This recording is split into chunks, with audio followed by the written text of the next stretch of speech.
आओ उलमा से पूछ ले।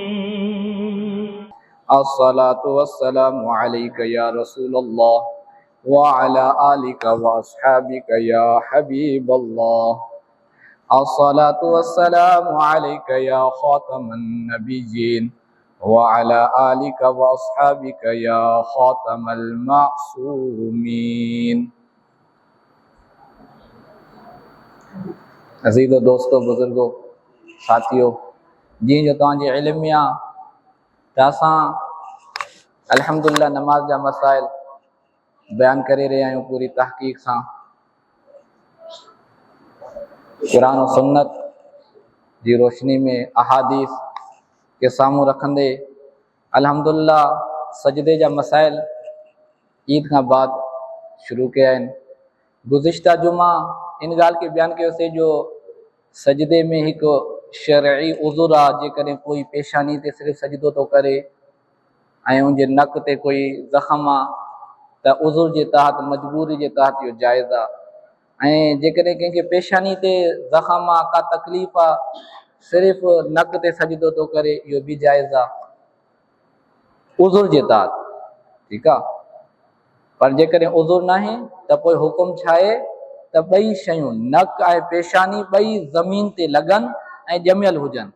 इनखे असां बयानु कयोसीं ऐं इन जो अहादीस में ज़िक्र आहे त जॾहिं बि सजदो करिणो आहे, महबूब अलैहिस्सलातु वस्सलाम सजदो कयो या सजदे जो हुकुम ॾिनो त नक ऐं पेशानी ॿिन्ही ते। इहो असांखे गुज़िश्ता दर्स मां असांखे ख़बर पई। मज़ीद सजदे जा अहकाम बयानु कंदे अहादीस बयानु कंदासीं। सही बुखारी में हदीस पाक आहे 822 नंबर, सजदे जा अहकाम बयानु करे रहिया आहियूं। त सजदे जॾहिं रखंदासीं त इहो ख़बर पई नक ऐं पेशानी ॿई रखणा आहिनि ॼमाए करे, इहो ज़मीन ते आम कन यानी ॼमियल हुजनि। इन सां गॾु महबूब अलैहिस्सलातु वस्सलाम जा मज़ीद सजदे जे हवाले सां जेके फ़रामीन आहिनि उनखे बयानु कंदे मज़ीद जेके सजदे जा अहकाम आहिनि उहे वाज़े थींदा वेंदा ऐं मुकम्मल तौर ते असांखे सजदे जा अहकाम समझ अची वेंदा।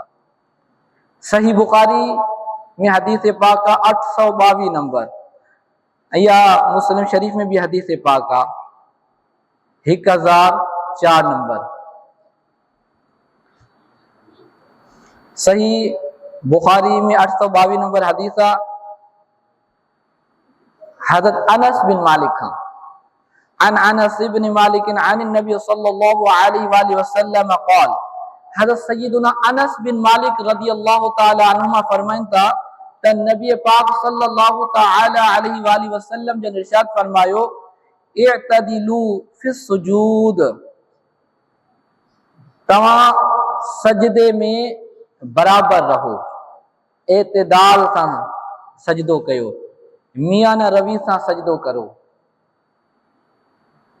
यानी सजदो इत्मीनान सां करणो आहे, सुकून सां करणो आहे। इअतदिलू फिस सुजूद, वठ सट न करणी। त महबूब अलैहिस्सलातु वस्सलाम सजदे में एतिदाल करियो, नरमी सां, यानी जॾहिं सजदो करियो, साहिब मिरकात फरमायो त इन जी माना हीअ एतिदिलू फिस सुजूद, सजदे में मियां न रवी इख्तियार करियो, सजदे में बराबर रहो। त यानी जॾहिं सजदो करियो त जेको हुकुम आहे सजदे जे लाइ त जहिड़े तरीक़े सां सजदे जो हुकुम आहे ओड़े तरीक़े सां सजदो कयो वञे, यानी जंहिं जंहिं उज़वे जो जंहिं जंहिं जॻह ते लॻण ऐं जंहिं जंहिं जॻह ते हुजण जो हुकुम आहे, त जॾहिं तव्हां सजदो करियो त उहे आज़ा जेके ज़मीन ते लॻण जो हुकुम आहे उहे ज़मीन ते लॻी रहिया हुजनि, ऐं जंहिंजो हुकुम आहे त जीअं पुठी जे हवाले सां ऐं ॿियनि आज़ा जे हवाले सां जीअं जीअं हुकुम आहे उहो उज़वो उन हालत में हुजे, त इहो मफ़हूम आहे एतिदिलू फिस सुजूद। यानी जेके फ़रामीन असां ॿिया ॿुधंदासीं त इन जो मफ़हूम आहे एतिदिलू, सजदे जो जीअं हुकुम आहे हिकु त नरमी सां, ऐं जॾहिं सजदो करियो त सजदे में जेके आज़ा ज़मीन ते लॻल आहिनि पूरी तवज्जो सां उहे ज़मीन ते लॻल हुजनि, ऐं जेको जेको हुकुम आहे सजदे जो, जेके आज़ा जिते हुजण घुर्जनि उन्हनि जो उते हुजण, इहो सजदे जी हालत में नरमी करणु आहे, एतिदाल आहे, बराबर रहणु आहे। उनखां बाद महबूब अलैहिस्सलातु वस्सलाम फरमायो, वला यबसुत अहदुकुम ज़िराअही इन बिसातल क़ल्ब, ऐं पंहिंजी जेकी तव्हांजो जेके ठूठा आहिनि, ॿाहूं आहिनि, ज़िरा ॿाह खे चयो वेंदो आहे, ज़िरा के यानी ॿाह के सजदे जी हालत में अहिड़े तरीक़े सां न फैलाए रखो, अहिड़े तरीक़े सां विछाए करे न रखो जीअं कुतो जेको आहे पंहिंजूं ॿाहियूं विछाए रखंदो आहे। यानी हुकुम छा आहे, जॾहिं सजदो कयो महबूब अलैहिस्सलातु वस्सलाम फरमायो त सजदे में सिर्फ़ ही जेके हथ जूं तिरियूं आहिनि न, हथेलियूं, इहे ज़मीन ते लॻण हुजनि। उनखां बाद जेको हे जी कलाई आहे, ज़िरा आहे, ठूठ आहिनि, इहे मर्द जे लाइ हुकुम आहे। इहो मर्द जो, औरत जो हुकुम जुदा आहे, इहो बि यादि रखो। हीउ जेको मां हुकुम बयानु कयो मर्द जो, त मर्द जॾहिं सजदो कंदो त हथ रखंदो, हथ जी तिरियूं ज़मीन ते हुजनि, बकाया जेको हिस्सो आहे इहो सजदे जी हालत में ज़मीन खां मथे हुजे। महबूब अलैहिस्सलातु वस्सलाम हुकुम ॾिनो, वला यबसुत अहदुकुम ज़िराअही इन बिसातल क़ल्ब, पंहिंजी जेके आहिनि ज़िरा के, पंहिंजी ॿाहिनि खे, पंहिंजी कलाइनि खे, पंहिंजी ठूठनि खे अहिड़े तरीक़े सां न विछाए रखो जीअं कुतो विछाए रखंदो आहे। अल्हम्दुलिल्लाह इन मां बि मालूम थी वियो त सजदे में सिर्फ़ हथ जूं तिरियूं ज़मीन ते हुजनि, कलाई आहे, ठूठा वग़ैरह इहे सभु सजदे जी हालत में ज़मीन खां बुलंद रहनि, मथे हुजनि। पर जेकॾहिं कोई रखे थो सजदो थी वेंदो, फ़ुक़हा इकराम इन खे मकरूह लिखियो आहे। ऐं हिकु ॿी कंडीशन हूंदी आहे, किन रिवायतनि में बयानु कंदासीं महबूब अलैहिस्सलाम इजाज़त ॾिनी, उहा कहिड़ी, जो कुझु सहाबा किराम वॾा वॾा सजदा कंदा हुआ, जो पोइ महबूब अलैहिस्सलातु वस्सलाम अर्ज़ु कई, या रसूल अल्लाह, असां सजदो था कयूं, थकी था पऊं, त हिकु उहो इज़्तिरारी मजबूरी वारी हालत आहे मर्द जे लाइ, त उहो यको विछाए करे कंदा हुआ, त पोइ सजदे जी हालत में कुझु दुआऊं पढ़ंदा हुआ, या कसरत सां अल्लाह ताला जी इन सुब्हान रब्बियल आला जो ज़िक्र कंदा हुआ नवाफिल में ख़ासि तौर ते, त पोइ थकी पवंदो, पोइ उन्हनि खे हुकुम जुदा थियो, तव्हां विछायो, जेकॾहिं तव्हांजो ॿाहूं थकी थियूं पवनि त पोइ विछाए रखो। इन मां इस्तदलाल कंदे फ़ुक़हा किराम बयानु फरमायो, जेकॾहिं कंहिंखां वाक़ई शरई उज़ुर आहे, फर्द नमाज़ ते अचो, ॿियो कोई उज़ुर न अथव, लेकिन ॿाह में तकलीफ़ अथसि, जेकॾहिं तिरियूं ज़मीन ते रखे थो, ॿाहियूं नथो विछाए, त उनखे घणी तकलीफ़ थी थिए। हाणे इन जे लाइ गुंजाइश आहे, छो जो इहो अमर मजबूरी आहे, मजबूरी जे तहत जेकॾहिं हथ जूं तिरियूं रखे थो, बकाया जेकी ज़िरा ॿाह मथे थो करे, त उनखे तकलीफ़ थी थिए, नमाज़ खां ज़हन हटिजे थो, अमर मजबूरी जे तहत उहो विछाए। बाक़ी मजबूरी न आहे, का तकलीफ़ न, उहो विछाईंदो, सजदो त उनजो बि थी वेंदो, लेकिन उनजे सवाब में कमी थी वेंदी, घटिताई थी वेंदी, जो फ़ुक़हा इकराम इन खे नमाज़ जी हालत में मकरूह तंज़ीह लिखियो आहे। इहा हदीस पाक, यानी महबूब अलैहिस्सलातु वस्सलाम जॾहिं सजदो करियो त सजदो में हथ जॾहिं रखो त हथ जी तिरियूं ज़मीन ते हुजनि, बकाया जेकी ज़िरा आहे, ॿाह आहे, ठूठ आहे, इहा हुकुम आहे सही हालत में त इहे मथे हुजनि। बाक़ी मजबूरी वारी सूरत असां बयानु कईसीं। हाणे इहो बि यादि रखो त सजदो जॾहिं कंदासीं हथनि जी त ख़बर पइजी वई, हाणे सर जो वारो ईंदो आहे, त सर किथे रखणो आहे। अहादीस में ॿिनि क़िस्म जा मसला मिलंदा। हिकु रिवायत जॾहिं असां पंहिंजा हथ रखियासीं त हाणे ॿिन्हिनि हथनि जे दरमियान असांखे पंहिंजो सर रखणो आहे, किन में ईंदो चेहरे जो, किन में ईंदो पेशानी, यानी मुराद आहे सर। जॾहिं सजदो करियूं त सर काथे रखंदासीं, ॿिन्ही हथनि जे दरमियान। हाणे ॿई हथ जेके आहिनि इहे किथे हुजनि, किन रिवायतनि में जॾहिं सजदो कयो त तव्हांजा जेके हथ आहिनि इहे कननि जे क़रीब हुजनि, हथा के जेकॾहिं कन खां पाणी टपके तव्हांजे अची आंगूठे ते किरे, इहो बहितर तरीक़ो आहे। ॿियो आहे त तव्हांजा हथ कुलनि जे क़रीब हुजनि ऐं ॿिन्ही हथनि जे दरमियान सजदो हुजे। इहो शरी मसलो यादि रखो, इन ते मां बयानु करे रहियो अॻिते त जॾहिं सजदो कयूं अफ़ज़ल औला असांजे फ़ुक़हा इकराम फरमायो हथ रखियासीं, ॿिन्ही हथनि जे दरमियान असांजो चेहरो हुजे ऐं चेहरो अहिड़े तरीक़े सां हुजे, ही जेके कन आहिनि इहे आंगूठनि जे क़रीब हुजनि, हथ बिल्कुलु बंदि हुजनि, आंगुरियूं खुलियल न हुजनि, खुले रखण खे मना कयो आहे, बंदि हुजनि। सजदे जी हालत खोले थो त कोई हर्ज न आहे, सुन्नत इहो ई आहे त सजदे जी हालत में सॼियूं आंगुरियूं बंदि हुजनि। ऐं असांजे आंगूठनि जे क़रीब जेको आहे असांजा कन हुजनि, इहो सुन्नत ऐं मुस्तहब तरीक़ो आहे। ऐं ॿियो त हथ जेके आहिनि असांजा कुलनि जे करे सजदो कयोसीं त जीअं कुल्ला जाते उन खां हथ थोरो मथे हुजनि, इन जॻह ते इहे ॿ रिवायतां मिलंदियूं आहिनि। इन हवाले सां मां बयानु कंदो वञा। ॿिन्ही हथनि जे दरमियान सर रखणो आहे सजदे में। ईअं न हुजे हथ अॻिते आहे न सर हिते आहे। के रखंदा आहिनि हथ ईअं हूंदो आहे सजदो हेॾे हूंदो आहे, सजदो थी वेंदो। तव्हां ॾिठो हूंदो माण्हू, हा हिकु यादि रखो, मजबूरी वारी हालत कंहिंसां कॾहिं थींदो आहे, बट असां सां थी वेंदी आहे तकलीफ़, पेरनि में तकलीफ़ आहे, पेट में तकलीफ़ आहे, सजदो कंदे वक़्तु मुश्किलात सां कंहिंजी का अहिड़ी कंडीशन आहे उनजे लाइ शरीयत इजाज़त ॾिनी आहे उहो आसानी सां सजदो थिए, उन ते सख़्ती न कंदासीं।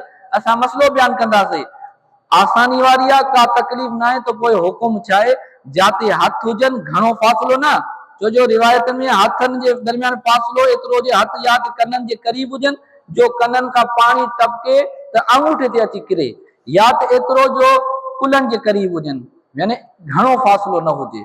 ॿिन्हिनि हथनि जे दरमियान सजदो कंदासीं। सही मुस्लिम में हदीस पाक आहे 800 नंबर हदीस। इन में सॼो नमाज जो ज़िक्र कंदे आख़िर में आहे फलम्मा, जॾहिं महबूब अलैहिस्सलातु वस्सलाम हज़रत अलकमा बिन वाइल उहे पंहिंजे मौला खां हदीस या हलंदे हलंदे आख़िरी लफ़्ज़ फलम्मा सजद, जॾहिं महबूब अलैहिस्सलातु साहब बि फरमाए थो वाइल बिन हुजुर, मां महबूब अलैहिस्सलातु नमाज पढ़ंदे ॾिठमि, फलम्मा सजद सजद बैन कफ़ैहि, जॾहिं महबूब सजदो कयो त ॿिन्ही हथनि जी तिरियुनि जे दरमियान सजदो कयो। हाणे इन मां इहा ख़बर पई ॿिन्ही हथनि जे दरमियान सजदो कयो। ऐं सुनन अबी दाऊद जी हदीस आहे 723 नंबर, इन में बि रफ़ुल यदैन जो बि ज़िक्र आहे, यानी इन में हर सजदनि में बि रफ़ुल यदैन जो ज़िक्र आहे, ऐं इन में सजदे जो ज़िक्र आहे। महबूब अलैहिस्सलातु वस्सलाम जी नमाज जो सजदो, सजदे जी हज़रत वाइल बिन हुजुर खां त उहे पर मां महबूब अलैहिस्सलातु वस्सलाम जी पोइ नमाज पढ़ियमि, हता के सजदे जी ॻाल्हि सुम्मा सजद, सॼी नमाज जो बयानु कंदे फरमाईंदा मां पोइ महबूब अलैहि सजदो कयो, व वदअ वजहहु बैन कफ़ैहि, पोइ महबूब अलैहिस्सलातु वस्सलाम रखियो पंहिंजो चेहरो पंहिंजे हथनि जे दरमियान, हथनि जी तिरियुनि जे दरमियान। ऐं इन मां मालूम थियो त ॿिन्हिनि हथनि जूं जेके तिरियूं आहिनि, हे हथ आहे हे हथ आहे, इन जे अंदाज़े जे मुताबिक़ असां चेहरो रखंदासीं त ख़बर पइजी वई त महबूब अलैहिस्सलातु वस्सलाम ॿिन्ही हथनि जे दरमियान, हथनि जी तिरियुनि जे दरमियान पंहिंजो चेहरो रखंदा हुआ।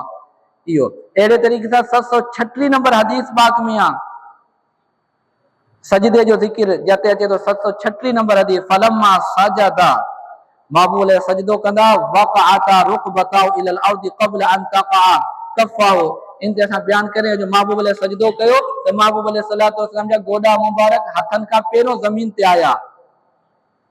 फलम्मा सजद वदअ जबहतहु बैन कफ़ैहि व जाफ़ा अन इब्तैहि, जॾहिं महबूब अलैहिस्सलाम सजदो कयो त पंहिंजी पेशानी, हाणे हुन में वजह जो ज़िक्र हो, वजह चेहरे खे चइबो आहे, ऐं जबहा पेशानी खे चइबो, इन में आहे त महबूब अलैहिस्सलातु वस्सलाम पंहिंजी पेशानी ॿिन्ही हथनि जी तिरियुनि जे दरमियान रखी, जिते हथनि हथ जी तिरियूं आहिनि इन जे दरमियान पेशानी अची वई, त पोइ असां अंदाज़ो कंदासीं त असांजो कन कहिड़ी जॻह ते हुजणु घुरिजे।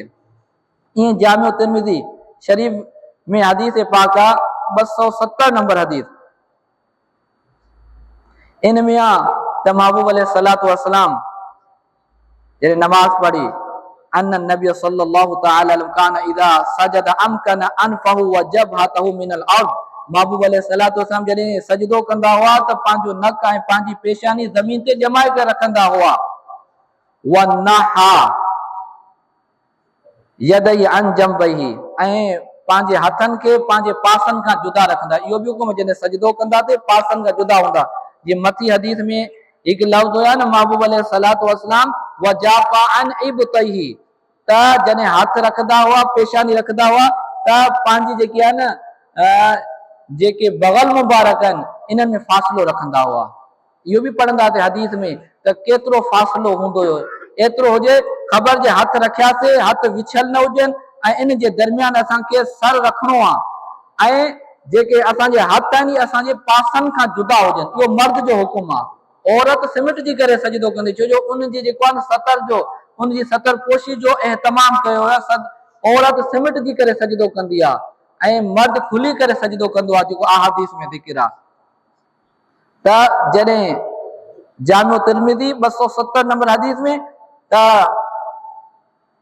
हज़रत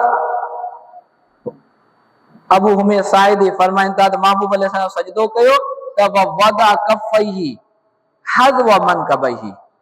ठीक आहे न, महबूब अलैहिस्सलातु वस्सलाम जॾहिं सजदो कयो पंहिंजो नक ऐं पंहिंजी पेशानी ज़मीन ते ॼमाए करे रखियऊं ऐं जेके चेहरो ऐं हथ जेको रखियो न वदा कफ़ैहि हज़व मनकबैहि, जॾहिं हथ रखियऊं, हथ जेके आहिनि कुलनि जे क़रीब हुया। त जेको मां ॿुधायां इन कुलनि जे क़रीब। ऐं इन जी अगली हदीस में आहे 271 नंबर हदीस में हज़रत अबू इसहाक़ फरमाइंदा अन अबी इसहाक़ क़ाल क़ुल्तु लिल बरा इब्न आज़िब, मां हज़रत सय्यदुना बरा बिन आज़िब खां पुछा कयमि अयन कान नबी सल्लल्लाहु अलैहि वसल्लम यद वजहु इज़ा सजदा। ए साहबी रसूल बरा बिन आज़िब मूंखे इहो त ॿुधायो, जॾहिं महबूब अलैहिस्सलातु वस्सलाम सजदो कंदा हुआ त पोइ पंहिंजो चेहरो मुबारक किथे रखंदा हुआ?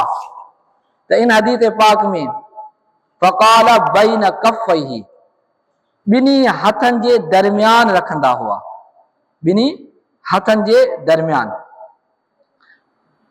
हाणे इन्हनि हदीसनि खे साम्हूं रखंदे तमामु हदीस इन खां अलावा बि जेके हदीस आहिनि इन में ॿ मफ़हूम मिलंदा, या त कननि जे क़रीब या कुलनि जे क़रीब। जॾहिं बि सजदो करियूं इहो यादि रखो, इहो हुकुम आहे त ॿई हथ रखियासीं ॿिन्हिनि हथनि जे दरमियान अहिड़े तरीक़े सां नक ऐं कन रखूं, पेशानी जो असांजा कन जेके आहिनि उहे या त असांजे जेके आहिनि आंगूठनि जे क़रीब हुजनि, इहो अफ़ज़ल ऐं औला आहे। ज़्यादातर माण्हू इन खे ई जो इमाम तिरमिज़ी बयानु कंदे इन खे जेको आहे जेको हदीस ते कमेंट्स ॾिना अथव न उहो इहो ई आहे। हदीस पाक में 271 ते लिखनि था वहुवल्लज़ी इख्तार बादु अहलिल इल्म अन तकून यदाहु क़रीबम मिन उज़ुनैहि, जो अहले इल्म जेके आहिनि इन खे इख्तियार कयो अथऊं जो हथ जॾहिं महबूब अलैहिस्सलातु वस्सलाम सर मुबारक चेहरो मुबारक सजदे में रखंदा हुआ त हथ जेके कननि जे क़रीब हूंदा हुआ।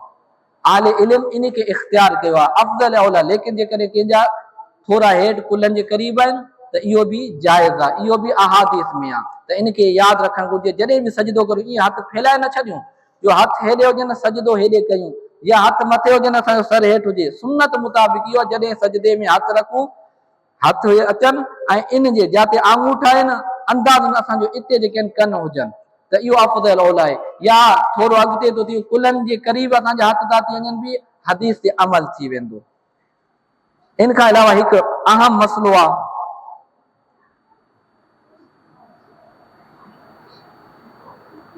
इंशाअल्लाह इनखे आईंदा जुमे बयानु कंदासीं। ख़ासि तौर ते पेरनि जो जेको मसइलो आहे, पेरनि जी आङुरियुनि जो, इहो ज़िमननि मां बयानु कंदो। जॾहिं बि सजदो कयूं, सजदे जे लाइ हुकुम आहे त हीअ जेके असांजो पेर आहिनि, सम्झे पेर जा जेके हीअ आङुरियुनि जा पेट आहिनि न इहे सभई ज़मीन ते लॻल हुजणु घुरिजनि ऐं इन्हनि जो जेको पेट जो जेको क़िबलो तवजो आहे न इहे काबे ॾे हुजे। ॾाह जो ॾाह आङुरियूं हदीस पाक में यानी आंगूठे सां गॾु इहे नबी पाक सल्लल्लाहु अलैहि सजदो कंदा हुआ त इन जो तवजो, इन जो जेको मुंहुं हूंदो हुयो पेट जो काबे ॾे हूंदो हुयो। इन जे करे फ़ुक़हा किराम फरमायो त जॾहिं सजदो कयूं त इहे आङुरियूं ॾाह जो ॾाह आङुरियूं ज़मीन जी हालत में सिर्फ़ु आङुरियूं न बल्कि आङुरियुनि जो पेट के हीअं रखंदा आहिनि शरीर तौर ते पर सजदो ज़ाया कंदा आहिनि। छो जो हुकुम आहे, महबूब मूंखे 7 आज़ा ते हुकुम थियो त अतराफ़ रिजल यानी पेरनि जो अतराफ़ यानी पेरनि जूं जेके आङुरियूं आहिनि न इहे ज़मीन ते रखण जो मूंखे हुकुम थियो, जेको असां शुरू में बयानु कयो। जॾहिं सजदो कयूं त सजदे जी हालत में असांजो जेके पेर आहिनि इहे ज़मीन ते लॻल हुजणु घुरिजनि। बिलख़ुसूस जेके आङुरियूं आहिनि, आङुरियुनि जा जेके पेट आहिनि इहे सभु जा सभु ज़मीन ते लॻल हुजणु इहो बि ज़रूरी आहे। हिकु लॻल हुजणु इहो फर्ज़ आहे, टे जो हुजणु वाजिब आहे। इमाम आज़म अबू हनीफ़ा इन हदीस जेकी मां आइंदा जो मां बयानु कंदुमि उन्हनि जे नज़दीक टे जो रखणु वाजिब आहे, यानी जेकॾहिं टे न लॻल त वाजिब जो तर्क आहे, उनजी नमाज़ वाजिब इआदा थी वञे। हिकु जो लॻणु सिर्फ़ु आङुरी न बल्कि आङुरी जो पेट सजदे जी हालत में ॾाह जो ॾाह आङुरियूं ॿिन्ही पेरनि जो हिकु आङुरी जो ज़मीन ते लॻणु पेट इहो फर्ज़ आहे। ऐं इन सां गॾु ॿ ॿियूं यानी टोटल 3 आङुरियुनि जो लॻण इहो वाजिबु आहे।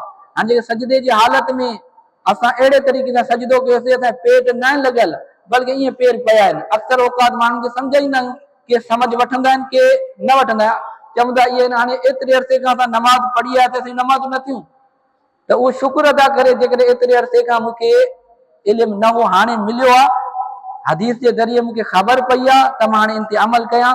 आईंदा जेके नमाज़ूं आहिनि अलाह ताला तौफ़ीक़ ॾी उहे बि मां दोहराईंदुमि। अलाह ताला चाहियो त उहे बि बख़्शिजी वेंदियूं, लेकिन हाणे ज़िद में अची करणु आईंदा नमाज़नि खे बि ज़ाया करणु इहा तमामु वॾी जहालत ऐं इन खे बदकिस्मती चइजे। बहरहाल शरीयत जो मसइलो इहो, जॾहिं सजदो कयूं त असांजा पेर जूं जेके ॾाह जूं ॾाह आङुरियूं आहिनि इहे ज़मीन ते लॻण हुजनि ऐं इन जो पेट काबे जी तरफ़ हुजणु घुरिजे। इहो सुन्नत आहे, हिकु जो हुजणु फर्ज़ आहे ऐं गॾु 3 यानी आंगूठे सां गॾु 3 ॿ ॿियूं आङुरियूं 3 लॻियूं इहो वाजिबु आहे। इन खां घटि लॻियूं त शरीर तौर ते सजदो न थींदो, वाजिबु तर्क थी वियो। इंशाअल्लाह इन मसइले खे असां मज़ीद आईंदा जुमा बयानु कंदासीं अहादीस खे साम्हूं रखी करे। अल्लाह